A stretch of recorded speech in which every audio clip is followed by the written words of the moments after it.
everybody. Welcome back to the I Win Morning Show. It is season 2, and we have a lot of surprises. Well, not a lot of surprises, but we have some surprises this morning. We want everybody to get connected, share, get people connected to this amazing conversation that's going to happen. We are super thankful to see so many people logged on. If you are watching live on Facebook, YouTube, any of the other platforms that the I Win Morning Show is streaming live, you can go to educationalentities.com and make sure that you stay connected. Now, listen, y'all, I am super excited that we are getting ready to have some amazing people who really make the show pop, because without them, there is no show. We have this season returning Dr. Danny.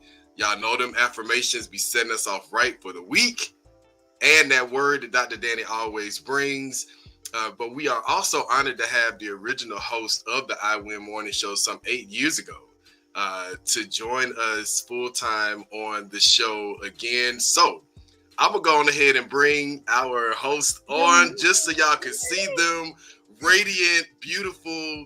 They just doing some mad, amazing things across the way. So welcome back, everybody, to the I Win Morning Show. Good Hey, morning. Good morning. Y'all. Good morning. So happy to be here. This is my Super dream excited. team right here.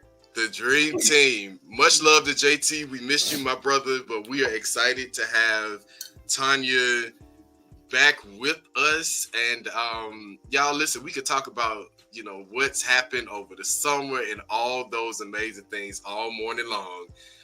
But because this is new, Dr. Danny, let's give the people a official introduction of who we are. So we'll start with you, and then Tanya, and then we'll get right into the show. How much time do we have for introductions? Just kidding. All right. So, I am Dr. Danny. Please follow me on Dr. Danny Speaks on IG. Let me tell you, just in a long, short, whatever, let's get straight to the point here. The things that I do. Well, I do a lot. I will say if you ever hear my name, it's probably because I'm involved in advocacy work, community engagement. My passion is to serve, be of service, and to serve people, but I also am passionate about education. So I do it in multiple ways. I have a nonprofit called Community Empowerment Foundation. Shout out to my people and partners and awesome board members, where we are all about advocacy, advocating, and empowering communities. And one of the ways we do it is through our college prep and connect clinic workshops. And then the other thing I do is diversity, equity, and inclusion consulting through our company, iChange Collaborative. Shout out to all of my folks who believe in iChange. We work on creating inclusive cultures for our clients. And so the idea is that you need us to make sure you get recruitment and retention and all that good stuff together so that you can have a very diverse workforce. So you'll hear a lot about all the things that I'm doing in both of those areas. Thank you so much. All right, Dr. Danny, and everything that you're doing. Now, Tanya, all right, baby, it's on you. You ready? Yes, I'm back. So apparently this spot this morning, because I live near the airport, does not want to let me be great on my computer. So thanks to modern technology, I'm back on my phone. I am Tanya Winters. I am a mom. I'm an Ima and a Yaya. And I have 3 sons. I have a grandson, and all the work that I do in community, as I am a community activist and advocate, is all led by the love for my children. And therefore, I'm able to share my work, my live experiences mixed with my work, to create better communities, both locally in Atlanta, nationally across our nation, and as I do work globally. I work with both National Parents Union with Jason, as well as a nonprofit called CORE, What's Your CORE, Inc. But this morning, I am here representing myself and not the organization that I work for. And I'm happy to be here. Awesome. Listen, y'all, first of all, I got to give some major love to people who have followed our show and support us. Much love to Marissa. Marissa has a show, Looped In with Marissa, that comes on Wednesdays at 4 p.m. Hey, Come on, sister, to Educational Entities. We would love to have your show on our platform. She is doing some phenomenal things. Talk about partnerships, talk about lifting parent voices, talk about doing the work. This sister is doing it. Marissa, come on, baby. If you want to come to Educational Entities, we love you. Come on in Shout out the room. to Dana Williams. Dana was listening almost every Monday for the first season. Shout out to Dana for being back and always supporting everything that we do. We know that Dr. Raymond Burke Allen is in the house. Welcome back, y'all. Welcome back. Thank you so much. Everybody that's tuned in.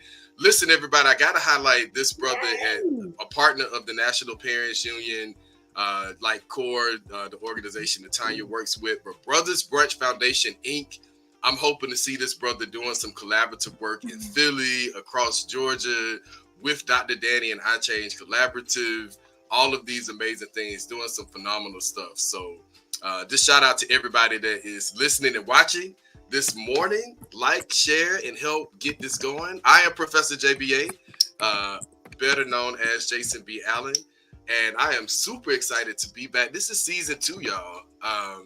We had so many great testimonies from people who watched the show, a lot of encouragement, a lot of information, and to be quite honest, just simply keeping it real. So we are excited to be able to do this. And, we kind of spoke this into existence last season, but we were like, somebody's going to pick this up and, they're going to, fund this show. And I have gotten some good feedback. This is the first show we already getting feedback. So we're going to be praying for that production to come on through so we can reach more people.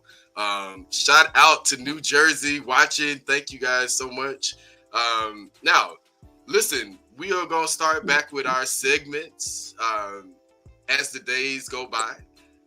Now, in the introduction piece, this is just me running my mouth, but I want to make sure we get right into our conversation for today. So you guys are going to get back. Dr. Danny, did you want to bring us to affirmation this morning? I would love to. It's necessary. My God. It's just as essential as breakfast in the morning. Yes, it is. So listen, guys, after I run my mouth in Jay's corner, which is going to be some phenomenal things when we do our opening, we will have Dr. Danny bring us a word from on high. Dr. Danny going to give us our affirmation for the day. So Dr. Danny, we're going to pass the mic to you. Awesome. Thank you. Well, it's quite simple and straight to the point, but I want you to walk around today saying, I matter. I matter. Jason, you matter. Tanya, you matter. But guess what? Danielle matters too. I think that we don't say it enough. We say Black lives matter, all lives matter, but we matter as individuals. So let's just remember that today. But I do have a little bit of context as to why I'm saying that, because we often get confused with our purpose and we put value on ourselves given what our purpose is doing and how popular our purpose is. But let me just remind you today that purpose is personal. And it's not necessarily popular. What does that mean? It means you have to understand why you matter, why you were created on this earth, why God has blessed you to be here. There is a specific purpose designed especially for you. So if you remind yourself that you matter, you can fulfill that purpose. Now, how do you do that? You do that by exploring their 5 levels of why. First, starting off with acknowledging and exploring, why do you matter? Why do you matter in the current space that you're in? Because some of us are in undesirable places, but just remind yourself you're there for a particular reason in a season because it takes you to your ultimate place, your ultimate goal. So start with 5 levels of why, asking, why am I here in this particular place? And then keep going down the line because that'll get you to the core of your existence and the purpose that God has designed you for. So remember, I matter is the affirmation for today. Thank you. All right. Okay, so I matter. Now listen, JT, I know you're watching, my brother. We need some shirts that say that. We just every message that you hear, we need a sweatshirt. We need a shirt with it. I matter. Boom. I matter. Hashtag I win. Because Dr. Danny gonna blow our mind every time she brings the affirmation. So listen, guys, as you go into your prospective spaces of work, you're meeting with families, you're addressing parents, students, wherever you are in the world, remember that you matter, but the people that you are working with, the people that you serve, because we don't like to say that word serve, remember that they matter too. So I want to throw this in. You got to give people grace, because even though you matter, a lot of times people forget in the way that they speak to us. A lot of times how we speak to each other, we sometimes forget. Absolutely. So give people grace and realizing that they matter. Now, I like to put some stipulations around grace, because I'll be like, that 3 strikes and, I gave you grace. Right. But after 3 times, I might have to be like, now, baby, listen. You done kind of, you done went a little bit overboard on grace. Hallelujah. But we just want to make sure you know. But I matter. I love that Dr. Danny is going to always bring us an affirmation with some glasses that match, and we love it. Now, of course, Tanya is back. We're going to be hearing from her with Tea with Tanya. Now, I am going to put her on the spot. Y'all know I love to put people on the spot. First of all, growing up in the 90s, when there was war happening, of course, in Iran, Iraq, we were like, peace in the Middle East. We still need peace in the Middle East. We're not going to get into politics because no one, we have a problem with agreeing on who is, considered to be the greatest entertainment of all. So y'all know things like that we're not going to agree on. Tanya has lived overseas, and so I thought that it would be befitting if she could just give us a few words of encouragement for Tea with Tanya that talks about what's happening in the community and the streets. We know what's happening across seas, but we have no idea because a lot of us have never traveled or lived over there. So Tanya, just in a couple of seconds, just wanted to send some positive energy and some hope around that. One thing I'll say is, here's the tea. I've made a quote. I put it on my Facebook post or the Instagram where you can write a message. And I said, the world is at war. May you find the space to have peace within yourself. There's so much we could say, and we're not going to get into politics. It goes back to what Dr. Danny just said as our affirmation. I matter. We all matter. And there is no side to choose because humanity is at stake, right?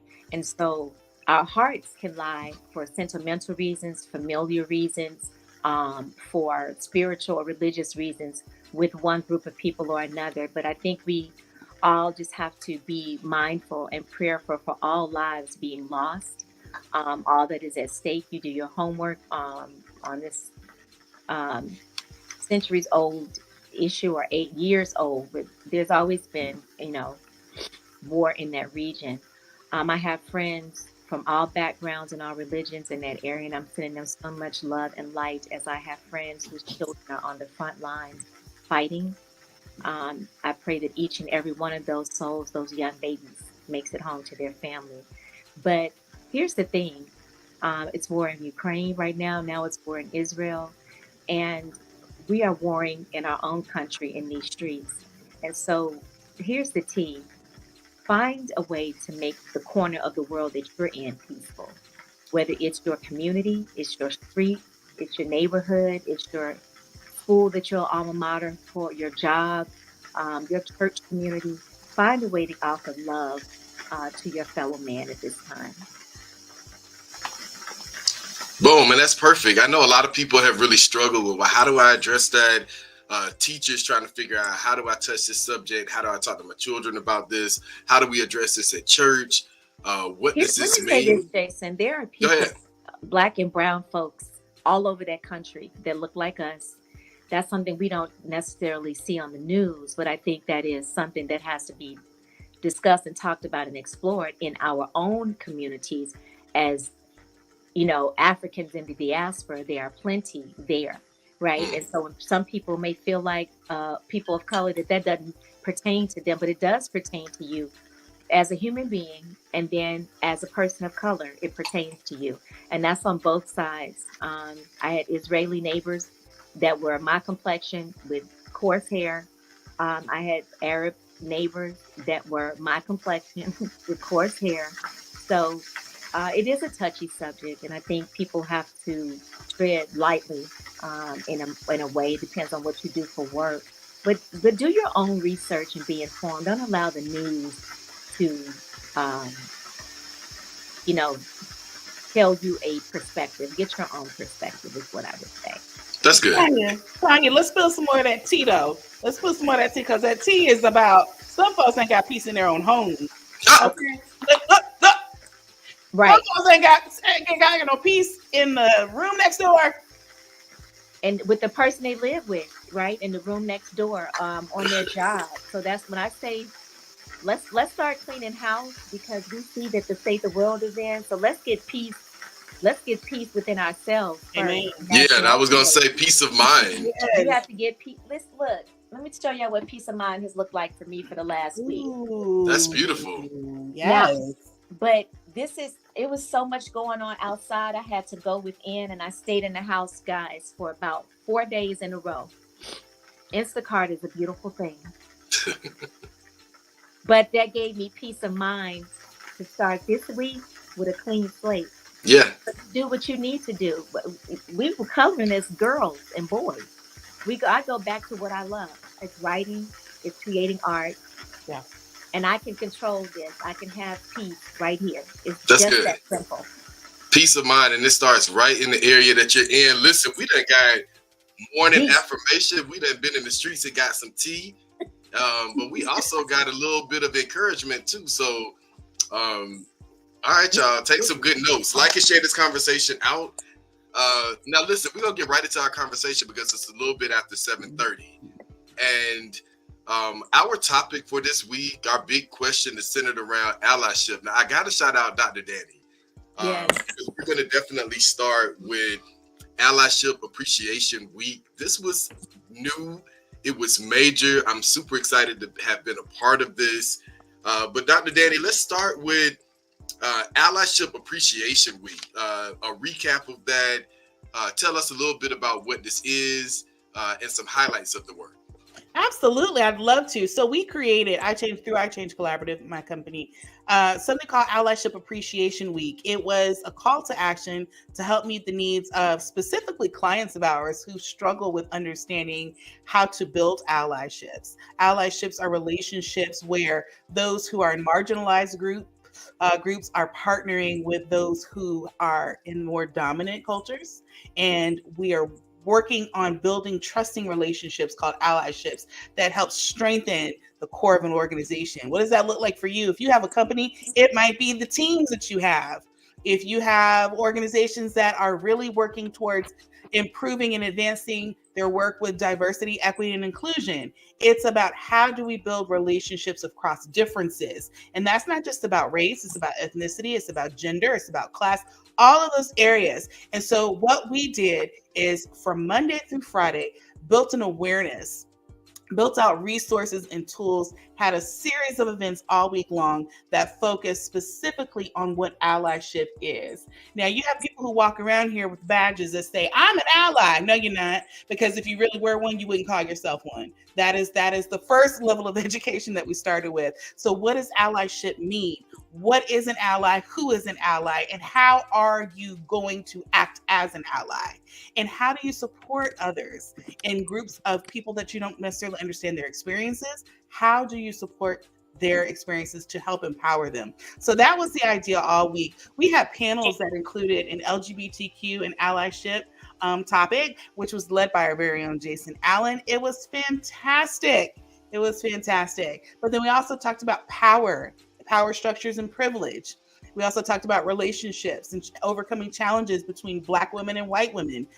So that is just a few of the things that we discussed, but you can check out more of what we have, and we have everything recorded and saved on www.ichangeallyship.com. All right, Dr. Danny. So listen, guys, you got some information about Allyship Appreciation Week. A couple of people who are on now have been asking about some of the conversations last week.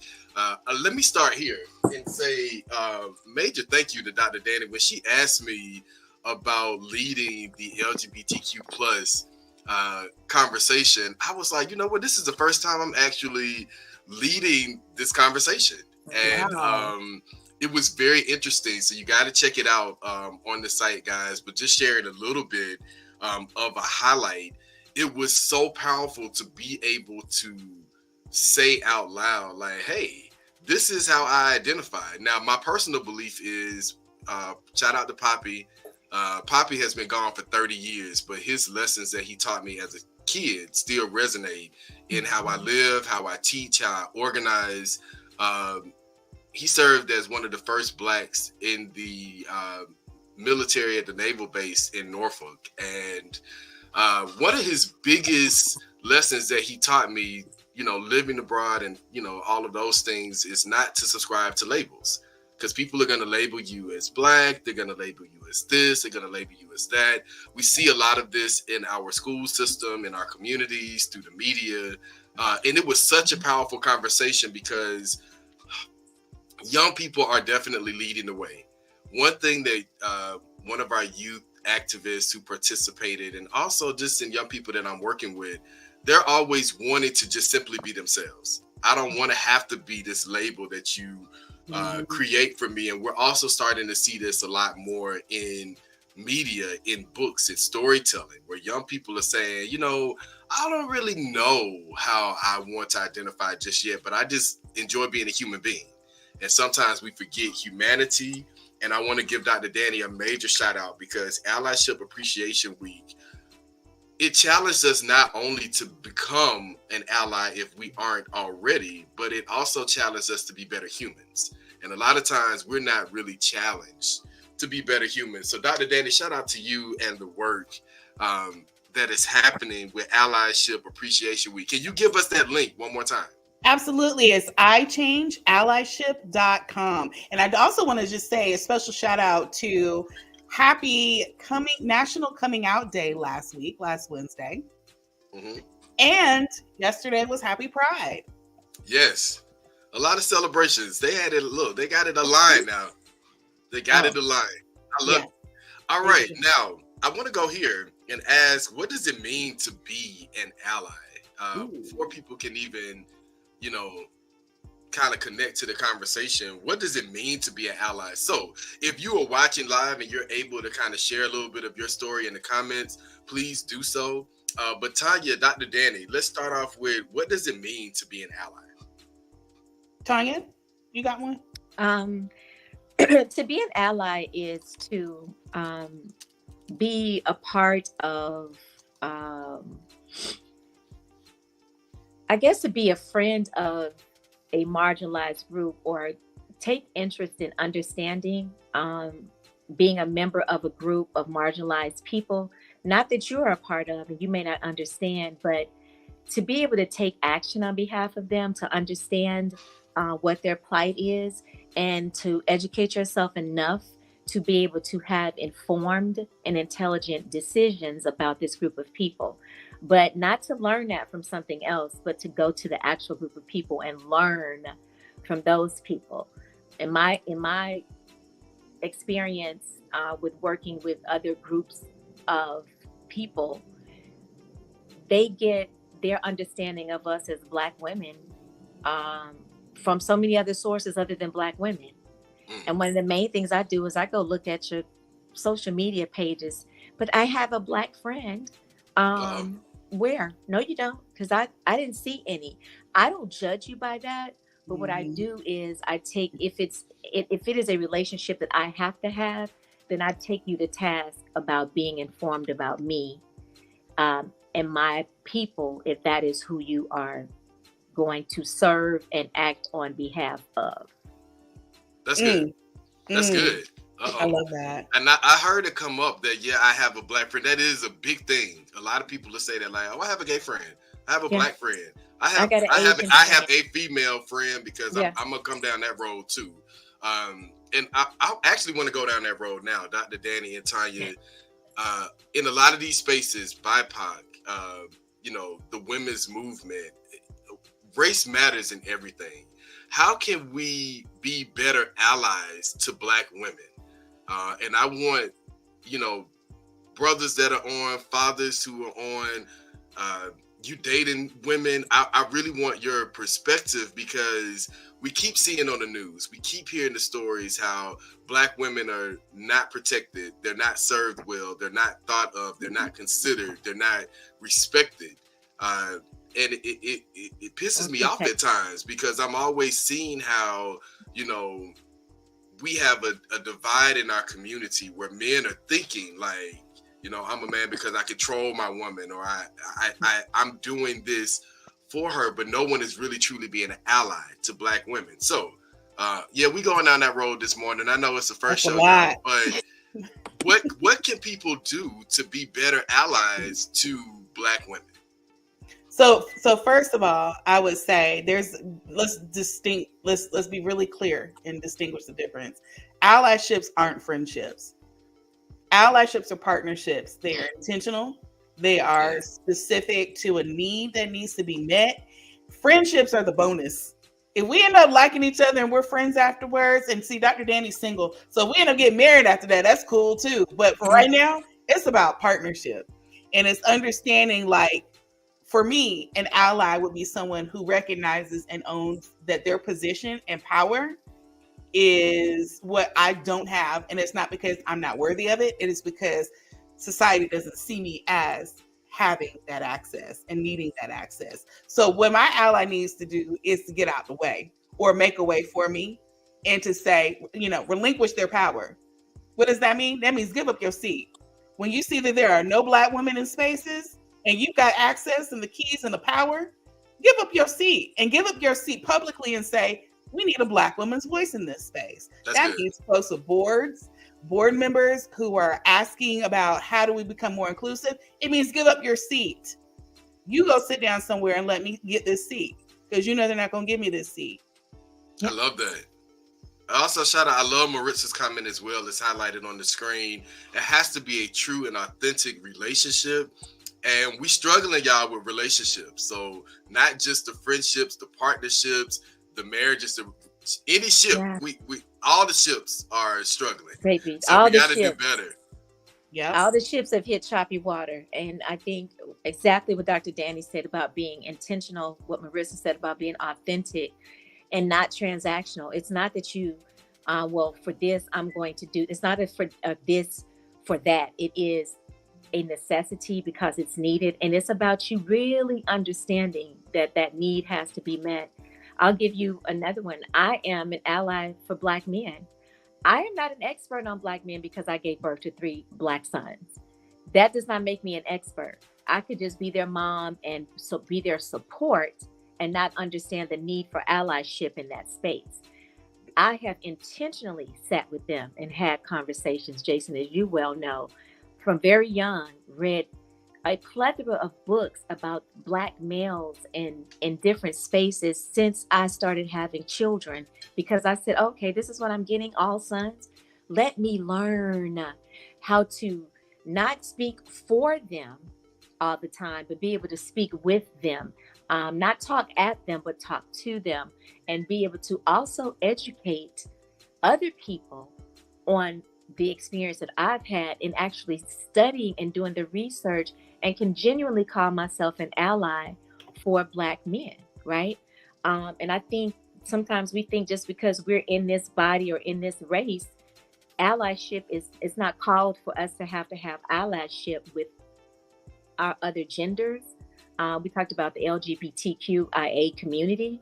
I'm in allyship with millennials because there are some things about them that I absolutely freaking love, that they have the wherewithal to go get. Now, some days I'm challenging some of that, as my daddy used to say, rare sense, but they got to get up and go about them and to get to itness that we saw during COVID. So I think, sometimes as Black people or BIPOC folks, we might say, oh, I'm already an ally. No, you're not.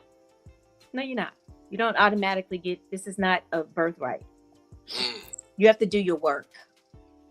Yeah, and there's not enough education around that, Tanya. No. People, again, walk around saying, I'm an ally. But see, what I always tell people is, no, you never say, other people can call you an ally, right? What you call yourself, if you think you're an ally, is, I'm an advocate. Like the 3 of us, we advocate for issues. Yes. Yeah. And so where advocate is an action, to me, it's an action word, right? It's just, we're out there in the streets doing our work, and we have to be in some way educated to a certain degree in order to do the work. Now, I do have some stats to prove that if you ever said, I don't care about this or this is irrelevant to me, let you be a business owner. Yep. And I want you to understand some of these stats because they're facts here, and these come Mhm. from the allyship report. So thank you. Mhm. And I want to thank Martha Caldwell, who is my partner in crime and my ally, who loves to do this kind of research. But here we go. Data does not lie. Well, maybe sometimes it does, but I'm saying it's not. 81% of people are more likely to feel that they belong. Anybody a part of an organization that is about belonging and inclusivity, you should look at this. 81%, 79% are more likely to be satisfied with the workplace and culture. Y'all got a problem with retention? Then you need to look at that number. 94% are more likely to be satisfied with their job. Are you all facing some low morale and folks who aren't happy? It's the end of the year. Everybody's ready to get a break. Listen. But this allyship proves that this increases job satisfaction. Mhm. You know how That's good. expensive it is to replace people who quit? You got allies in place, you got less people that you got to replace. You know what, Dr. Danny? First of all, shout out to the data because the people are eating the data up. They love this. I want to also bring this back to people who are guardians, parents, who have children that you're caring for.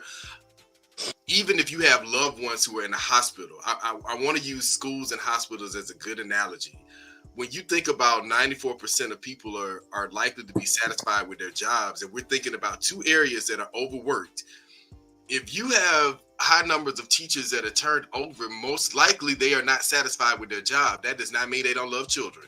That does not mean they don't love teaching. That does not mean that they don't want to do the work. But Right. it can speak to a lot of the leadership issues within the system that are preventing them from being able to truly do their work.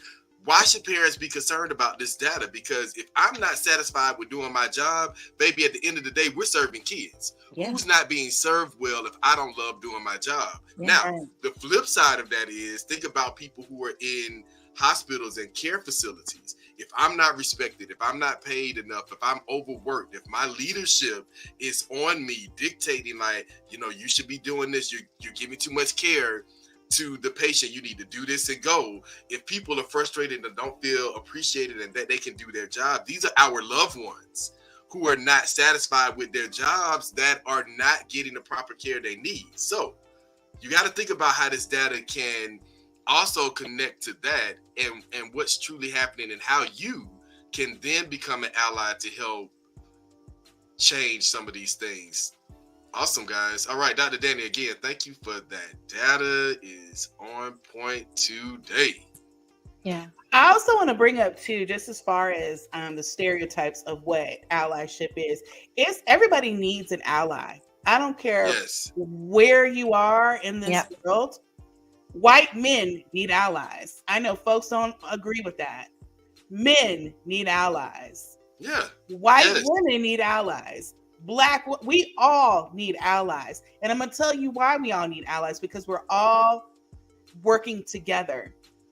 And there are spaces that we navigate through where if you've got white men, even in predominantly white workspaces, but you have a specific group of white men who are about doing the work, and advocating for rights for women, advocating for rights for women of color, they're in the minority 9 times out of 10. They do not fit the mold of their culture. Those are the folks that need allies too. So we need each other. We do need each other, and we need to understand everybody's perspective. That's right. One of the things in my more recent career, path or change, I changed a 20-year career because of that very thing, being on a job and not being comfortable, and people not understanding or not having the same level of allyship or understanding that for me. 2, that working more with other cultures of people allows you to see that, yes, racism exists. And Jason and I were talking about this the other day, but it's so much of it is cultural norms and differences. Because your funny reference from a childhood thing is not necessarily racially motivated. It's your cultural experience. Right. We laugh at different things. We were raised watching different, shows on TV. We were raised with our families having different experience. I wasn't anywhere canoeing, on the lake. All right. So when you make a reference about a part of a boat, or those types of things, somebody else that didn't have that experience, that didn't grow up with a lake house or didn't grow up going to visit, that going camping, doesn't have that experience. It doesn't mean that I am racially exclusive. I mean, excluding you racially. It's just that culturally it doesn't match up. Yeah. And I think sometimes we confuse the two. There's more than enough racism to go around in this country, but sometimes I challenge us to dig a little deeper and say, you know what, that was really coming from a place of an 8-year-old white girl or 8-year-old white boy that grew up in the North versus an 8-year-old black girl or black boy that grew up in the South. Completely different cultures, and then we can experiences. Yeah, and also to Tanya's point, we all grow up differently. All three of us, myself, Dr. Danny, Tanya, we all grew up differently. Now, we may have things connect. Now, one area that connects us is the church. Baby, we got to save grandma and auntie and uncle and granddad. We know that. Even though all of our spiritual journeys are different, we do have a similar connection. But I got to be honest, every black person in the South don't have that. Everybody... experience is different, and I think that the beauty in allyship is one, it allows us to see these differences and who actually doesn't have a voice that's represented at the table.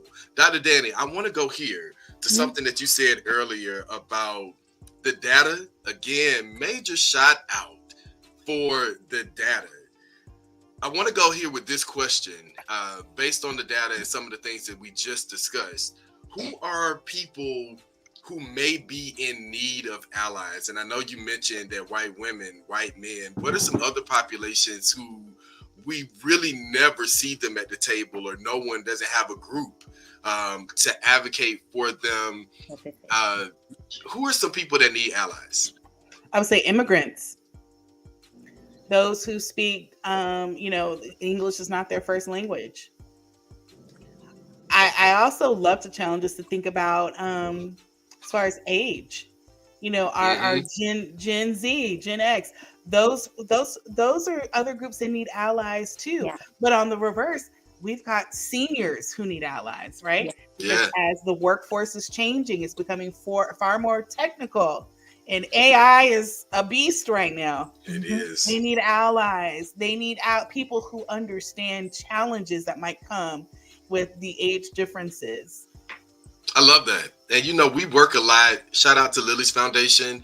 If you have not gotten your ticket for the Allen Wing, you can do so at lilysfoundation.org, because we're supporting grandparents, seniors, and I want to throw this out here as well, aging guardians, because you can be 55 years old and you have a third grader or someone who's in preschool that you're raising. It could be your niece, your nephew. So this is aunties, uncles, big brothers, godparents, all of these persons who fit in this because of their age, and they're raising children. And so who's advocating for them? I love that breakdown, Dr. Danny. And can I add one more? Those with ability, special abilities or unique abilities. Mm-hmm. Some folks label them as disabilities. I choose to not use that word, but those are another group that we often don't support enough. Yeah.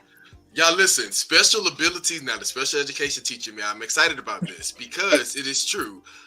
I also want us to challenge us to go a little bit deeper with that. Special abilities is awesome. And let me tell you why I love that. Because you can be dual exceptional. You can be brilliant in math, but you may struggle with another area. You may have a speech impediment or struggle with oratory skills, which is hilarious because that is actually an area that I struggle with and have struggled with it since a child. And when I talk to my students about it, they're like, Mr. Allen, you used to stutter like me. And I'm like, baby, I'm telling you, if you do these things, God brought me through. But God also had teachers and people who worked with me after school, who supported my parents, and because it's shame that comes with that. A lot of people are like, oh, my child is different and I don't want to really acknowledge this, but it can also be turned into something different, and we acknowledge that as special abilities. And Dr. Danny, I'm thanking you for highlighting that, because a lot of times people are like, my child is brilliant in this area but doesn't have anyone that connects with them. So who's an ally for them? So I love that you highlighted that. And Tanya, their parents. and their parents. Yes, and their parents. Now, I want to say real quick, we're talking about allies and we're talking about exceptional education and exceptionalities, I'll say, Yes. Dr. Danny. Mhm. And there are not enough allies for children in this space in school. So therefore, there are not enough allies when those children become adults, when those children become seniors. So that's a whole nother group. Now, what I do want to give a shout out to is that House Bill 48, SB 48 passed Yes. into law dealing with allyship for, in a sense, for dyslexia, which is something that, of course, like everything else nationwide, disproportionately affects BIPOC children. So shout out to that, and may you educate yourself on that, just as a parent and as an educator. And there's going to be so much more allyship forming around dyslexia. You know, the numbers are staggering. Dr. Danny, if you can Google the stats real quick. I don't have the stats, but I did want to bring our attention to that as we talk about allyship. Because of some folks' allyship, this is now a bill that has been passed on a very serious subject matter across this nation. Awesome. I would say too, Dr. Danny is looking up some stats. The National Parents Union, one of our awesome partners, shout out to Risha and her team, the Black Dyslexia Association that is supporting Black parents, families. They're also bridging the gap between the Afro-Latina community. They're doing some phenomenal things, and Tanya is hitting it, boom, because dyslexia is a growing area. A lot of people don't understand it, like autism. And autism shows up so differently. It's not just you have autism, so I know what to look for. It's so vast and so different. But these are growing areas that do need allies, who do need people who are studying to, make sure that they're doing the right thing. So again, you can get some information from the Black Dyslexia Association. You can also check out nationalparentsunion.org and see what we're doing with literacy and for families. Go ahead and join. You can put me on there and I'll connect with you after you join us so we can do some more work. So, Dr. Danny, I just wanted to highlight that. I know she is actively looking for some stats. But I just came up with something real quick. It says it is estimated that 1 out of 10 people have dyslexia. The world has roughly 7.8 billion people living in it, whereas 780 million of them are dyslexic. I also want to point out that this is something that you rarely, it stays with you and you learn how to navigate through it. I was speaking to a friend of mine that has dyslexia, and I was so shocked when she told me that, because she is, not that it has to be debilitating, but she is one of the foremost educators that I've ever met, advocates for children, got it going on, world traveler, you name it. And so she was like, it actually never really leaves you. You learn how to manage it and overcome it for the most part, but it's still there. And I was like, wow, I never even, she was educating me on that. So that's good, educate y'all. yourselves, folks. Well, what I find is interesting is, and this is the issue, it's probably not advocated for enough, but I can't find any stats on allyship and those with learning or disabilities, I should say. Just again, speaking in the terms that other people might use. So this doesn't mean they don't exist. It means enough research hasn't been done because there are not enough people advocating for this issue. So just remember that. And Dr. Danny says she want to take us down this road. Dr. Danny has her doctoral degree. She has the highest degree in studying to show herself approved in her area. I also want to highlight that a lot of this research does come from people who are getting their doctoral studies in these areas. And a lot of us are not there. We know the barriers, the financial barriers, the time barriers, all of the things that prevent people who do have the expertise in this to really get their research elevated. Now it's coming. But I love how Dr. Danny highlighted that the searches around this also have made, not been in place. So we can do more with studying to show ourselves approved, and being connected. I also want to highlight other areas. We really didn't get a chance to go into domestic violence. We're seeing that a lot.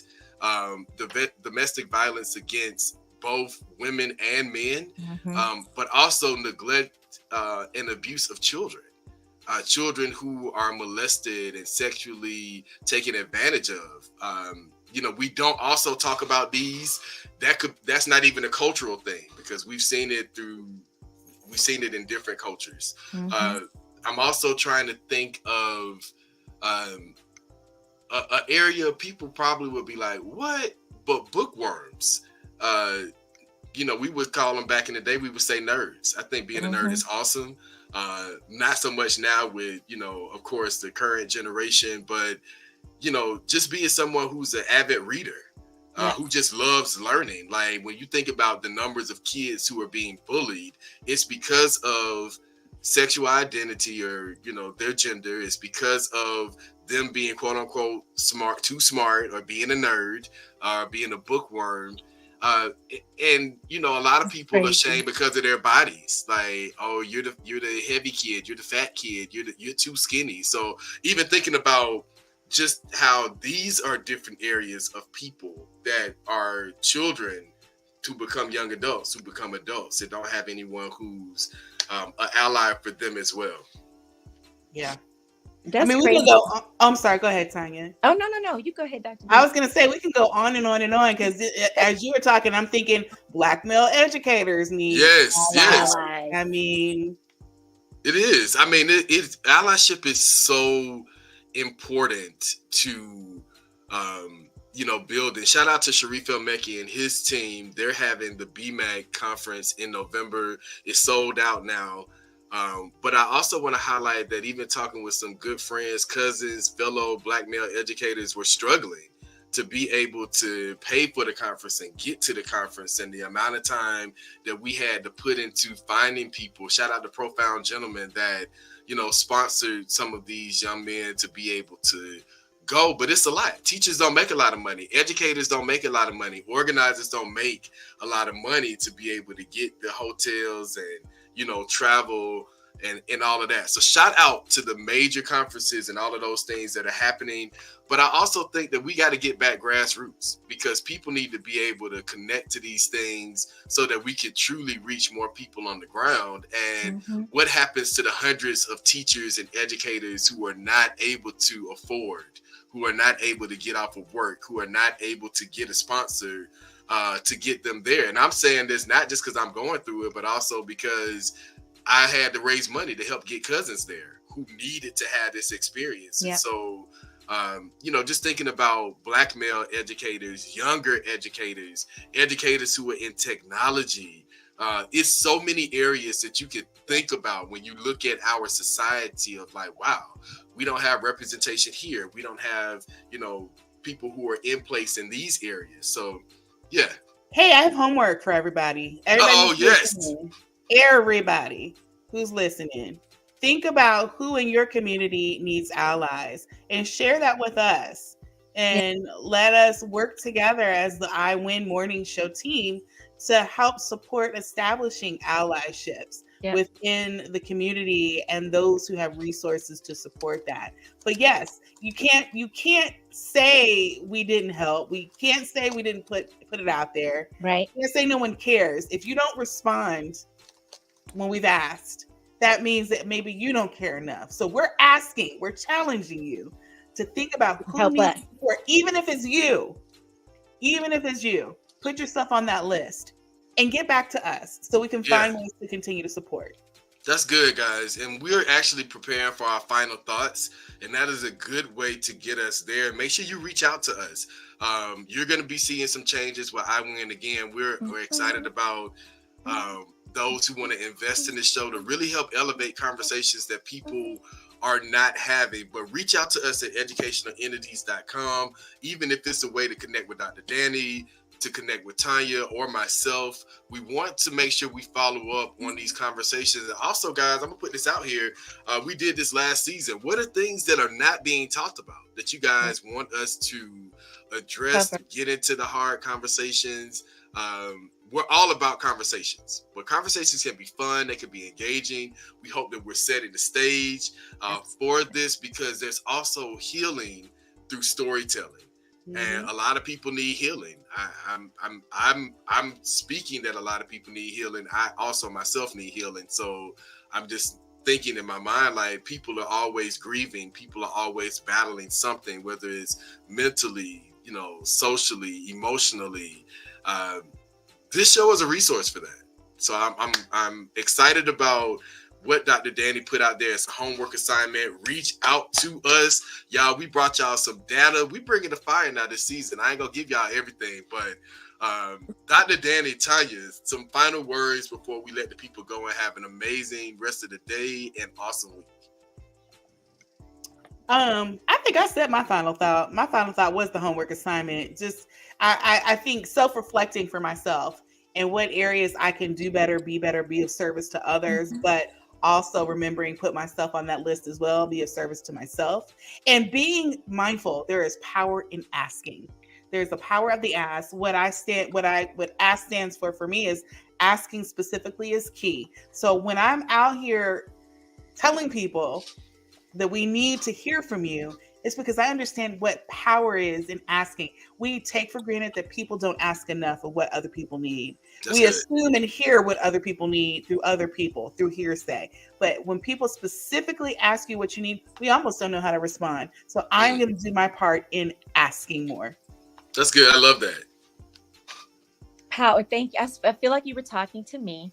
There is power in asking. That is something, as a Libra, it is hard for us to be asking. We could be on fire and you got water and it's going to take a minute before we actually ask you to put us out. But I would say I find my best lived life right now, and the best work life that I have is being what I need, right? I think I'm relatable and able to get through to all people that I work with. It doesn't matter the age or the race, because I show up as what or who I needed, what I needed to be and who I needed to be.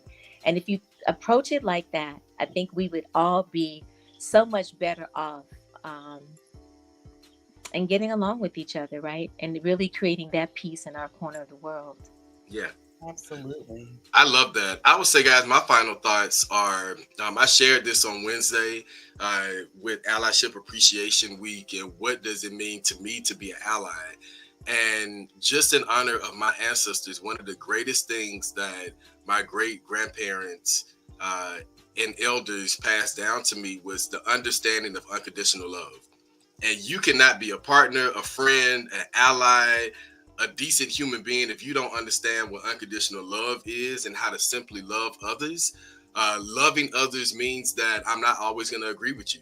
Loving others means that I have to understand that, sometimes you're growing in this direction and I'm growing in this direction, but that doesn't mean that we're still not connected and together. Unconditional love is showing that I can have a foundation in Christianity, but my daughter goes and becomes a Muslim, or it becomes this, or grows into this. And that doesn't mean that we're not still connected and we are not still centered in love. So my final thoughts are doing this in love, guys. Get connected to unconditional love. That is going to help you be a better everything, a better ally, a better friend, a better parent, a better partner, a better human, is being able to love unconditionally. So those are my final thoughts. Dr. Danny has dropped the website so you can learn more about being an ally.